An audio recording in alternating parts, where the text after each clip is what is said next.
Hey, how's it going, guys? With the beta only a little whiles away, the good peoples at Side Games and ArcSys decided to make a player guide for the online beta. So I just wanted to go ahead and take a look at that with you all and give my initial thoughts on it. So let's go and take a look at it. So here it is, the player's guide. So they also have it available for smartphone devices. If you prefer that way, you can go ahead and scan the code right there. But let's go ahead and get into this. I already have a few tabs open, so we're going to get a quick look into it. So first off is starting the game. Of course, this is the beta, guys, so you know it is going to be running from the 31st to June 1st when that starts. And here we go, the title screen, the online modes. So for the online modes this time around, you know, this ArcSys, the people that did do Dragon Ball, and they decided to do like almost like a stress test beta. So you couldn't like play in a lobby. It's like you had to play online in like the rank match sort of way, and then you just play like randoms. But it seemed like this time around they're actually gonna allow you to do lobbies, and with lobbies come with you can like play friends. So if we look here, they have the online lobby system, so you can select your characters. Let me zoom in a little bit for you guys. So you can select, I mean, not select your characters, but select where area you want to go to. So North America, South America, Europe, and the Asia places you could go. And then here's the lobby system right here. So much like how Dragon Ball is or Guilty Gear, if you ever played an ArcSys game, you have like your lobby avatars, and you can go to like the cabs. It's really cool, guys. So you see Gran and Catalina here on the cabs, and they're facing off, and then they're fighting right here. It's really cool. So it says walk up to an empty arcade station seat and press X to sit down. When an opponent is sitting at the station next to you, press X to confirm that you are ready for the match. The match will start after both players confirm they are ready. So there's that, and then of course here's the lobby avatar, so we get a little sneak peek of that. Here's the little Gran. So I wonder if we're going to be able to pick the avatars, at least like the ones that are in the beta. So Catalina, Gran, who else is in the beta? Catalina, Gran. Let me go ahead and cheat here. Charlotte, Lancelot, and Fairy. Yeah, okay. So those are the ones that we have in the beta. So I wonder if we're going to have those avatars that we can play with in the beta. That would be really cool. There's a communication notebook. It says select a thread. Press X to enter. Once you enter, press X again to leave a comment. Let's say I came to this lobby for the first time. Nice to meet you. Okay, so it's like you can message the people when you're in the lobby system. So that. And then here's the lobby avatars right here. Okay, so it seems like you can. So to change your character avatar, select the avatar from the lobby menu. You can open the lobby by pressing the option button. The character color can also be changed. That's cool. So we got a few colors that we can also change along with the characters. Like I said, they probably won't give us like the ones that aren't in the beta yet. Like even though they have been like revealed some of the other characters, just the ones in the beta, that's fine enough. And of course, select your characters from the main menu. So it's almost like, it very much feels like since this is a single player specifically, like Guilty Gear's lobby system almost, and the way they tried to go about it in there. So this is really good. It's like a double-edged sword almost, because like, you know, last time they went to stress test, and you know how bad like the Dragon Ball was, and like they really needed that stress test. So unless they're like confident and don't feel like they need a stress test for this one, it isn't doing that. I don't think they're doing that new lobby system where like you're in the lobby but you're not in the lobby. You know how it was in Dragon Ball. It's that very like weird system. But it don't seem like they're taking that route this time. It's actually going to be a menu-based game this time around, just based on how the menu looks so far. Like if you go, yeah, like right here with the online mode, it's a basic menu system as far as the game goes this time around. So that's good. So they probably they feel more comfortable with that, I guess. So they can do the lobby system. But with this, reason why I'm saying it's a double-edged sword is because with this type of lobby system, most people, you know, if it is how I'm thinking, you can find your friends, you can play your friends, that's good, but it's not going to allow them to like, you know, stress test the game and see like as far as how well the connections can go, and like how you know, how far they can go.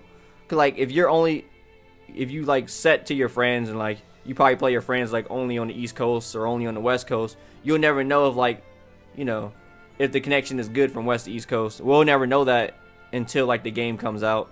So if it's a very big problem, like, you know, across the states or across wherever region in the world that you're in, then, you know, they probably won't know that unless people try to play it. You know, so could be a bad thing, could be a good thing, but I'm confident ArcSys making a decent netcode for a game. You know, they're They're one of the best out there as far as fighting games go, and I expect nothing less but good things from them. So let's go ahead and keep going. So name display, you can either have your player name or your ID.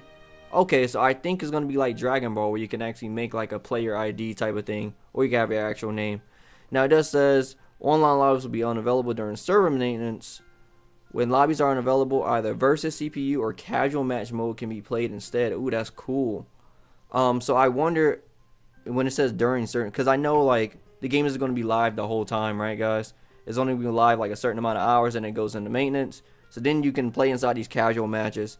You probably still have to be online to like get inside of it, because if it's offline and it could do that, then that means after the beta you can probably still play casual matches. I don't think they're going to let that rock, because if that was the case, people knowing the tournament scene for like fighting games, they would definitely try to like play this game with the offline. Like, what would they have?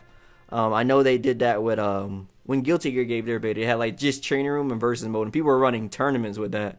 So people will definitely try to utilize what they can. So of course they have the survey as well. Give them your feedback. Definitely give feedback, guys. You know, it definitely helps them out. Overall, it just makes the user experience much better.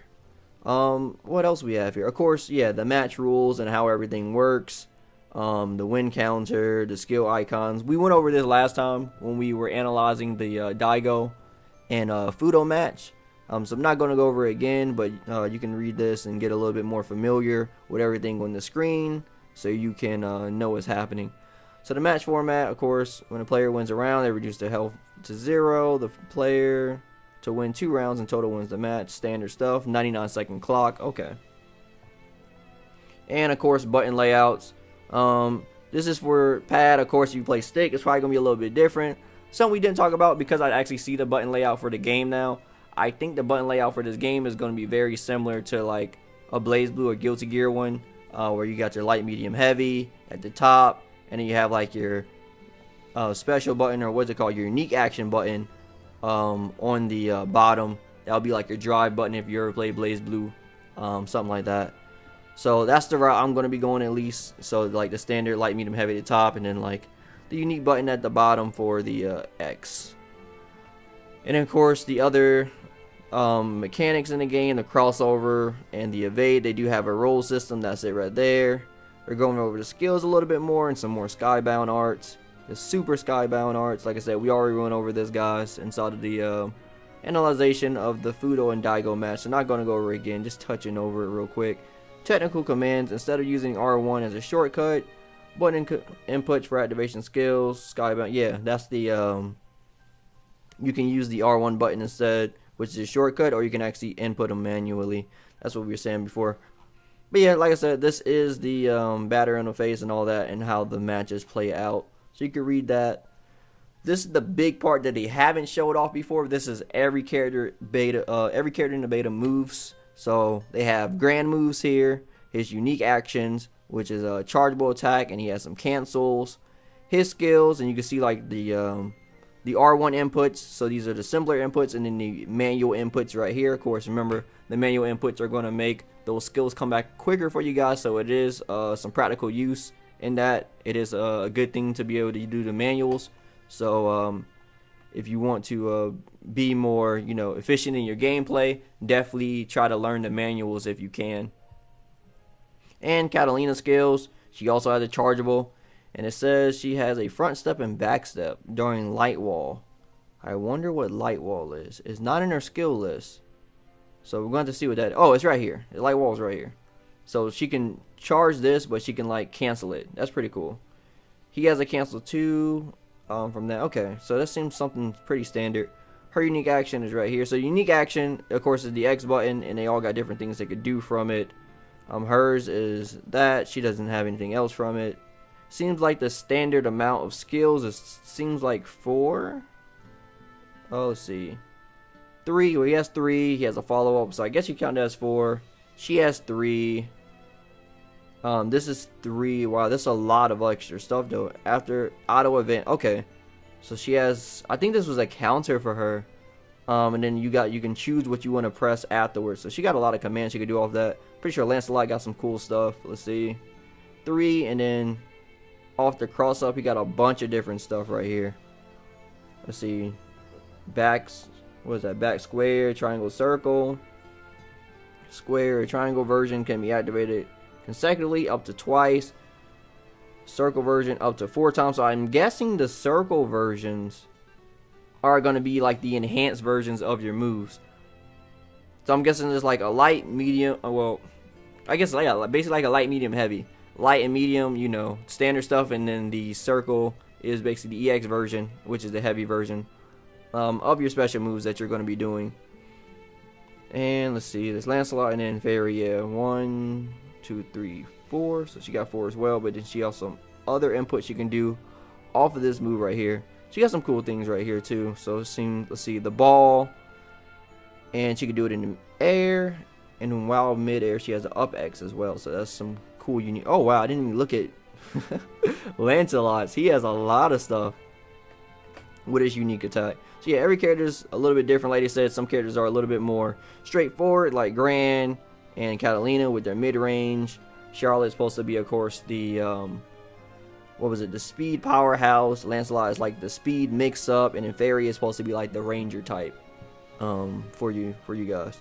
But yeah, so this is their moves, guys, and like I said, this is basically just their little guide to tell you like exactly what to expect from the beta, and to give you guys a little bit extra tips and stuff as far as like how the moves are going to be working, because I'm pretty sure we're not going to have like, I don't know if we'll be able to see the command list in the game. So if we don't, it's just good to know exactly all the moves that we can do.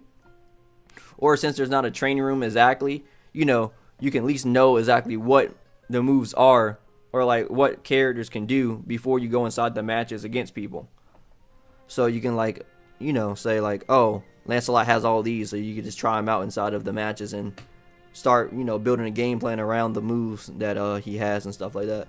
But yeah, I just want to let you guys know that this was available and the beta is happening real soon. I'm very excited. I cannot wait. Definitely want to get some match footage for you guys. We can analyze some footage and, you know, just have a good time. I'll be streaming as well, so definitely come through for that. But yeah, like I said, I just want to show you guys this was here. If you like anything I had to say, drop me a like. I greatly appreciate it. And if you want to hear more from me, follow me on my social media, my Facebook, my Twitter, my Twitch, and my Instagram. As always, guys, my name is Dyke and Dan, and I'll see you next time. Signing out.